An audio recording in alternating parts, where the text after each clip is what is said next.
বন্ধুরা, আজ গোটা পশ্চিমবঙ্গে আলুর দাম কোথায় কি রয়েছে, আলুর দাম বাড়লো না কমলো, বিস্তারিত জানতে ভিডিওটি শেষ পর্যন্ত দেখুন এবং প্রত্যেকের কাছে অনুরোধ ভিডিওতে লাইক করবেন। আর যারা চ্যানেলে নতুন এসেছেন তাদের কাছে ছোট্ট অনুরোধ, আপনারা চ্যানেলটি সাবস্ক্রাইব করে রাখুন, পাশে থাকা ঘন্টাটি বাজিয়ে রাখুন। তো চলুন ভিডিওটি শুরু করা যাক। আজ পশ্চিমবঙ্গের বাঁকুড়ার বিষ্ণুপুরে জ্যোতি আলুর দাম রয়েছে 1250 থেকে 1300 টাকা কুইন্টাল। বাঁকুড়ার ইন্দাসে জ্যোতি আলুর দাম রয়েছে 1160 থেকে 1240 টাকা কুইন্টাল।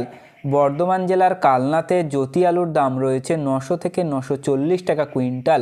দার্জিলিংয়ের কৃষিয়াং মাটিগাড়াতে অন্যান্য আলুর দাম রয়েছে 1800 থেকে 2000 টাকা কুইন্টাল। হুগলির শেওড়াফুলিতে অন্যান্য আলুর দাম রয়েছে 1150 থেকে 1250 টাকা কুইন্টাল। মালদার ইংলিশ বাজারে লোকাল আলুর দাম রয়েছে 900 থেকে 1050 টাকা কুইন্টাল।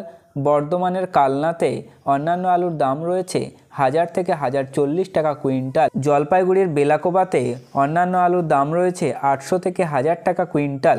জলপাইগুড়ির জলপাইগুড়ি সদরে আদার্স আলুর দাম রয়েছে 800 থেকে 1000 টাকা কুইন্টাল। মুর্শিদাবাদের বেলডাঙাতে জ্যোতি আলুর দাম রয়েছে 950 থেকে 1050 টাকা কুইন্টাল। উত্তর 24 পরগনার বারাসাতে আদার্স আলুর দাম রয়েছে 1250 টাকা কুইন্টাল।